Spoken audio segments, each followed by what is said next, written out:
Finally भर्खरै मात्र सर्वसाधारण लगानीकर्ताहरूमा आइपिओ निष्कासन गरेको company Mount Everest power development company लिमिटेडको आइपिओ बाँडफाँड गर्ने मिति सार्वजनिक भएको छ। यसर्थ आजको यो भिडियोमा रहेर हामीले यो कम्पनीको आइपिओ कहिले बाँडफाँड हुँदैछ, कतिजना लगानीकर्ताहरूले सेयर हात पार्न सफल होला त, साथै यो कम्पनीको आइपिओ भर्ने कतिजना लगानीकर्ताहरूको हात रित्तो होला, यो कम्पनीमा सेयर पाउन सफल हुने लगानीकर्ताहरूले कहिलेसम्म यो कम्पनीको सेयर बेच्न पाइएला र कति रुपियाँसम्म नाफा कमाउन सकिएला, यी सम्पूर्ण कुराको बारेमा एकमुष्ट रूपमा जानकारी दिनेछौँ। त्यसकारण तपाईँहरूले यो कम्पनीको आइपिओ मापदण्ड दिनुभएको छ र आइपिओ रिजल्टको पर्खाइमा हुनुहुन्छ भने यो भिडियो स्किप नगरी अन्तिमसम्म हेर्नुहोला। यस्तै खाले जानकारीहरू पाउनको लागि हाम्रो च्यानललाई सब्सक्राइब गरी हामीसँग जोडिनुहोला। फेसबुक पेज वा टिकटकमा हेर्दै हुनुहुन्छ भने फलो गर्नुहोला। अब भने ढिला नगर लागौ विषयवस्तुतर्फ नै। माउन्ट एभरेस्ट पावर कम्पनी लिमिटेडले पहिलो चरणमा आयोजना प्रभावित स्थानीय बासिन्दा र वैदेशिक रोजगारमा रहेका नेपाली नागरिकहरूमा आइपिओ निष्कासन गरी बाँडफाँड गरे पश्चात बाँकी रहेको सेयरमा केही प्रतिशत सेयर कम्पनीका कर्मचारीहरूलाई र केही प्रतिशत म्युचुअल फन्डलाई निष्कासन गरी अन्तिम चरणको आइपिओ सर्वसाधारण लगानीकर्ताहरूमा असार 3 गतेदेखि 8 गतेसम्म आवेदन दिन सक्ने व्यवस्था गर्दै निष्कासन गरेको थियो। कम्पनीले 14,27,60,000 रुपियाँ बराबरको 100 रुपियाँ अङ्कित मूल्यका दरले 14,27,600 किता आइपिओ सर्वसाधारण लगानीकर्ताहरूमा अन्तिम चरणमा निष्कासन गरेको थियो भने यो कम्पनीले निष्कासन गरेको आइपिओमा आइपिओ भर्ने अन्तिम दिन अर्थात् असार 8 गतेसम्म कुल 28,95,794 जना लगानीकर्ताहरूले आवेदन दिनुभएको थियो, जुन लगानीकर्ताहरूले करिब 3,14,46,28,000 रुपियाँ बराबरको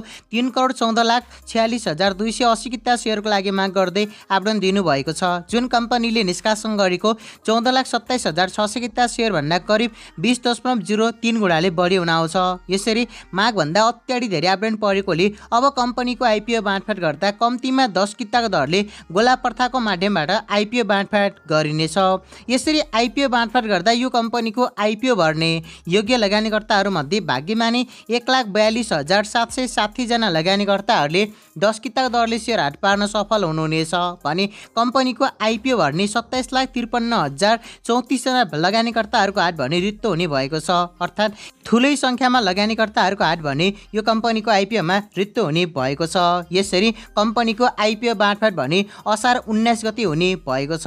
अहिलेसम्म कम्पनीको आइपिओ बाँडफाँड कति बजे हुन्छ भन्ने कन्फर्म भने भएको छैन, तर सकेसम्म बिहान 8 बजेदेखि 11 बजेको बिचमा यो कम्पनीको आइपिओ बाँडफाँड हुनेछ। यसर्थ अब तपाईँहरू जसले यो कम्पनीको आइपिओ भर्नु भएको छ र यो कम्पनीको आइपिओ रिजल्टको पर्खाइमा हुनुहुन्छ, तपाईँहरूले केही दिन मात्र पर्खिनुपर्ने हुन्छ यो कम्पनीको आइपिओ रिजल्ट चेक गर्नको लागि। तपाईँहरूमध्ये कसले यो कम्पनीको आइपिओ कतिवटा डिमेट अकाउन्टबाट भर्नु भएको छ कृपया कमेन्ट बक्समा मेन्सन गर्न नभुल्नुहोला। यसरी अहिलेको समयमा कम्पनीहरूको आइपिओ बाँडफाँड भएको 1 हप्ताभित्रै लगानीकर्ताहरूको डिमेट अकाउन्टमा आइपिओ ट्रान्सफर गर्ने सिस्टम चलिरहेको छ, अर्थात् सम्पूर्ण कामहरू एकदमै फास्ट ट्र्याकमा भइरहेको छ।